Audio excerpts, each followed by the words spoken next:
Welcome to the Deep Dive from the Riffle, brought to you by 10 Leaves. Today, we're unearthing some crucial insights from a pretty recent report by the ADGM Registration Authority. Think of it like a diagnostic tool, really. It shines a spotlight on the common compliance pitfalls faced by a very specific, yet incredibly important group of businesses in Abu Dhabi global market. Okay, let's unpack this a bit. We're diving into the ADGM DNFBP's Common Findings Report from 2024. Now, if you're hearing DNFBP and wondering what on earth that is, well, it stands for Designated Non-Financial Businesses and Professions. Essentially, these are businesses like real estate agencies, dealers in precious metals and stones, independent accountants, lawyers, company service providers, that kind of thing. They're non-financial by nature, but they handle significant transactions or, sensitive client information. That makes them prime targets for illicit activities. Exactly. And what's truly fascinating here is that this report isn't just like a list of rules. It distills the most recurring issues they actually identified during on-site anti-money laundering, or AML, and terrorist financing sanctions, TFS, assessments.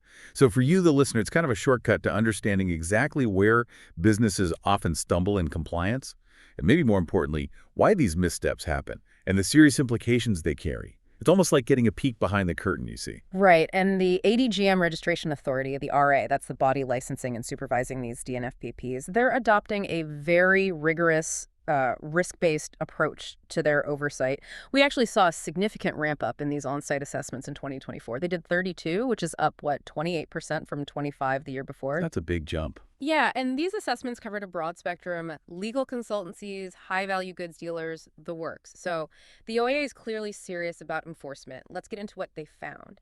But maybe before we delve into the actual findings, it's probably crucial to understand the battlefield, so to speak. How do these assessments actually work? What is the IA looking for when they walk through the door of a DNFBP? That's a really critical starting point.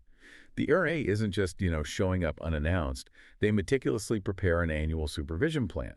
They strategically select firms based on their risk profile, ensuring broad sector coverage, and often following up on previous findings too. Once a firm is selected, they're notified in writing. They get clear details about the visit date, its scope, and all the documents they'll need to have ready. The assessments themselves are pretty thorough. Typical lasts between 2 to 4 days. They involve in-depth meetings with senior management and, crucially, the money laundering reporting officer, the MLRO, that's the firm's central point person for all things AML. Beyond the interviews, there's an exhaustive review of documentation, internal systems, control mechanisms. The whole setup, the scope is incredibly broad. It covers everything from the firm's AML and sanctions policies to their staff training, customer due diligence procedures, even their sanctions screening tech. It's like a full health check of their financial crime defenses. Okay, here's where it gets really interesting and maybe a bit nerve-wracking for the businesses involved. Once that assessment is complete, the RA issues what's called a Risk Mitigation Plan, or RMP. This clearly outlines any deficiencies they found. And if gaps are found, the firm isn't just left scratching its head. They have to respond with clear, precise remediation actions and a strict timeline for fixing things. Exactly. And the RA isn't subtle about how they rate compliance. They use a 4-point scale. Satisfactory, moderate improvements needed, major improvements needed, or significant improvements needed. Right. And if you find yourself in those major or significant categories, well, that's not just a slap on the wrist. You can almost certainly expect a follow-up visit from the RA. And it's important to remember the RA is absolutely prepared to take enforcement action. We're talking potentially significant penalties depending on how severe and material those findings are. It sends a very clear message. Compliance isn't optional. That raises such an essential point. For any business, understanding not just what the rules are, but how they're enforced and measured. That's absolutely key to proactive compliance. It's not about just ticking boxes, is it? It's about truly embedding a culture of vigilance. The RA's transparent yet firm approach signals a serious, and I think growing, commitment to upholding robust AML and TFS standards. It's about ensuring the integrity of the whole ADGM financial ecosystem. This approach translates into real-world consequences, making it imperative for firms to take these findings seriously. Okay, so with all that context, what were the most prevalent issues they identified across those 32 assessments? The report highlights 6 key common findings that kept popping up across the majority of firms. These are the consistent areas where businesses stumbled, and they give us a kind of roadmap for what to avoid. Let's start with the first one: inadequate enhanced customer due diligence, or enhanced CDD. This isn't just about missing a form, is it? No, it's far more fundamental than that. This was a major finding. It often involved insufficient verification of the actual source of funds and source of wealth. Imagine a firm just accepting, say, a single, maybe outdated bank statement as proof of someone's entire financial history. That's a huge red flag. Right, that doesn't really tell you much. Exactly. Instead of reviewing multiple bank statements over time to genuinely understand how someone accumulated their wealth, firms were sometimes relying on just one, or an old one, which tells you almost nothing about potential money laundering risks. And perhaps even more critically, this also includes the failure to get senior management approval to onboard high-risk customers before the relationship even begins. Okay, so that approval needs to happen upfront. Yes, upfront. It isn't just an administrative hurdle, it's crucial. It demonstrates that senior management is fully aware of and actively takes responsibility for the potential money laundering risks tied to higher-risk clients. Without that senior buy-in, you're essentially onboarding risk without proper oversight. It really speaks to a fundamental misunderstanding of what a truly risk-based approach looks like. That makes perfect sense. Okay, let's move to the second finding. This touches on failure to consider terrorist financing sanctions, or TFS, risks as part of a firm's business risk assessment, or BRA. So what does this all mean? Businesses need to understand the money laundering and terrorist financing risks specific to their operations, not just generic ones. But it sounds like many are missing the mark specifically on the terrorist financing, TF, and also proliferation financing, PF aspects. Why is that oversight so critical? You've hit on a crucial point there. Many businesses mistakenly believe, well, we're not directly financing terrorism, so we're okay. But the RA is making it abundantly clear. Even indirect exposure, or sometimes just a simple lack of assessment, creates a vulnerability. And proliferation financing, by the way, that refers to financing activities related to the spread of weapons of mass destruction. It's a risk often forgotten by non-financial businesses. Yeah, I can see how that might get overlooked. Definitely. So even if a DNFBP genuinely believes its vulnerability to TFS risks is low, the RA expects firms to assess these risks. It needs to be a distinct, documented element within their broader business risk assessment. It's not necessarily about finding high risk, it's about demonstrating they've actively thought about it and understood their potential exposure. It's really a wake-up call that every business, regardless of its sector, needs to actively map its exposure to this often overlooked threat, rather than just assuming it doesn't apply to them. So it's not enough to just have policies tucked away in a binder somewhere. You need to make sure they're actually working and being reviewed regularly. And that brings us nicely to the third finding. Failure to document reviews of the effectiveness of the firm's AML and TFS policies, procedures, systems, and controls. This seems like a basic health check that's being missed quite often. Precisely. Firms are legally required to conduct an annual review of their AML-TFS effectiveness. Think of it like a yearly physical for your business's compliance health. This review needs to consider new regulatory developments, emerging financial crime trends, anything relevant that could impact their risk profile. It can be done internally or by a qualified third party, but the key thing is the results must be presented to senior management. And any identified gaps need a clear mitigation plan with timelines. But many firms are simply failing to carry out, or crucially to document, this essential annual health check. And without that documentation. Without it, how can you prove you've done it? How can you know if your defenses are still standing strong against new threats? You just can't. It really sounds like compliance isn't a set it and forget it kind of task at all. So once a customer is onboarded, what ongoing vigilance are businesses often neglecting? What are the real-world consequences? That touches on the fourth common deficiency: inadequate systems to ensure continuous screening and monitoring of customers post-onboarding. Absolutely not a set it and forget it situation. You're right. This is all about ongoing vigilance. Think of it like a digital guard dog that's constantly sniffing out changes or suspicious activity. Firms need robust mechanisms to continuously monitor their customers. That includes their transaction behavior and conduct ongoing screening for things like adverse media or other information that could impact the customer's risk assessment. So things can change after onboarding. Things absolutely change.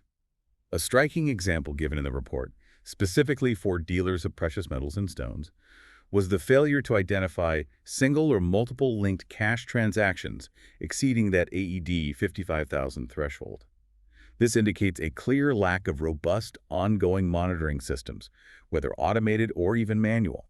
If you're not keeping an eye on your customers' activities after onboarding, you're essentially leaving the door wide open for risk to walk right in later on. Okay, this next one sounds like a really foundational issue, just getting the right documents to confirm who your customer actually is. That's the fifth finding.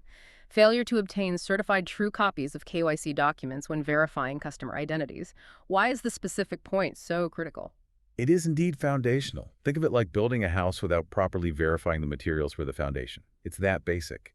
While firms generally do collect basic KYC documents like passports or Emirates IDs, the problem arises when these aren't reviewed in their original form. If copies are used, and often they are for practical reasons, they must be certified as a true copy by a reliable, independent source. And who qualifies as reliable? Well, we're talking about registered lawyers, chartered accountants, government authorities, or notary publics, someone credible and official. Huh. Relying on uncertified copies completely undermines the entire customer due diligence process. Without that verifiable authenticity, the whole system, designed to prevent illicit funds entering the system, becomes incredibly shaky. Prone to exploitation. Exactly. It's a fundamental breakdown in trust and verification. All right, let's look at the final common finding. The MLRO, the Money Laundering Reporting Officer, is such a critical role. What's going wrong here for the sixth finding? Failure to update records or communicate MLRO departures to the RA, including lack of transition procedures. It seems like a glaring oversight for such a vital position. It's more than just an oversight. It represents a significant systemic risk. The MLRO is truly the firm's central point for AML compliance. They're like the captain of the ship, responsible for steering the firm clear of financial crime and, crucially, for reporting suspicious activities to the authorities.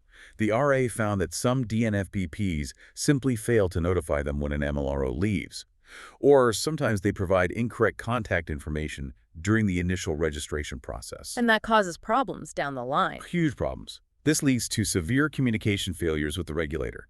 It can completely prevent the firm from fulfilling crucial requirements, like registering on the GoAML system to file suspicious activity reports, SARs, or suspicious transaction reports, STRs, directly to the UAE Financial Intelligence Unit.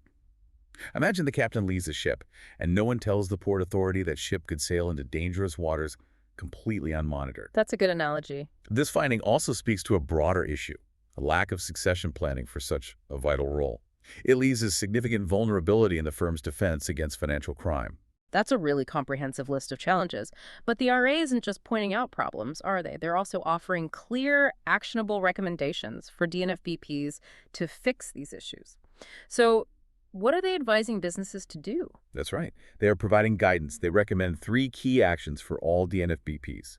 First, thoroughly review the findings and requirements in their report. And this isn't just a casual glance. It's about deeply understanding how their own operational practices align with or maybe diverge from their AML/TFS obligations. Second, perform a self-assessment. They need to proactively identify their own specific deficiencies and then implement targeted remedial actions promptly. The report suggests ideally within 3 months. That signals urgency. Proactive is the key word there. Exactly. And third, regularly maintain and update their policies, procedures, and controls. This ensures ongoing compliance and, importantly, helps them adapt to new regulatory developments. The compliance landscape is constantly shifting, so static policies are effectively non-compliant ones over time. So how does this connect to the bigger picture? Why does this specific ADGM report matter to, say, our listeners who might not even be based there? That's a great question. If we connect this to the bigger picture and why it matters to you, the listener, regardless of your direct involvement, while this report is specific to ADGM, the themes are absolutely universal in the compliance world. The need for robust due diligence, continuous monitoring, clear risk assessments that actually include all the relevant threats like TF and PF, and proper governance for key roles like the MLRO. These are fundamental principles. They apply across virtually all industries and jurisdictions globally. So this report encourages critical thinking about how well any organization, regardless of its location or sector, is truly safeguarding itself against financial crime risks. It's really about building resilience, not just avoiding penalties. That's a lot to unpack, and it gives us a really detailed look into the nuts and bolts of compliance and, crucially, where those common missteps occur. This deep dive has really shown how essential it is for businesses not just to have policies, but to diligently implement them, continuously review their effectiveness, and proactively adapt them to what is clearly a rapidly evolving risk landscape. The hidden costs of complacency are just too high, aren't they? Absolutely.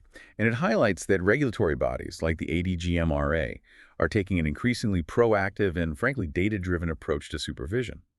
Staying informed, staying agile, and truly embedding a culture of vigilance and compliance isn't just about avoiding fines or penalties anymore. It's about building trust, resilience, and ultimately a solid reputation in the financial system.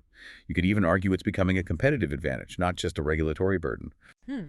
Interesting point. So, for you, the listener, whether you're directly involved in compliance day to day, maybe you're an investor looking at corporate governance, or perhaps you're just curious about how global financial regulations are evolving. We hope this deep dive into the ADGM findings offers valuable, maybe even actionable insights. What stands out to you from these findings? Perhaps it's how quickly these regulatory landscapes can change, or maybe the hidden complexities behind what seem like simple compliance steps. Or maybe it's just the profound importance of seemingly minor procedural details, like certifying a copy or notifying the regulator about an MLRO change. It's definitely a reminder that truly understanding the why behind compliance is just as important as knowing the what. That's all for this deep dive. The deep dive is from the Riffle, brought to you by 10 Leaves. We'll see you next time.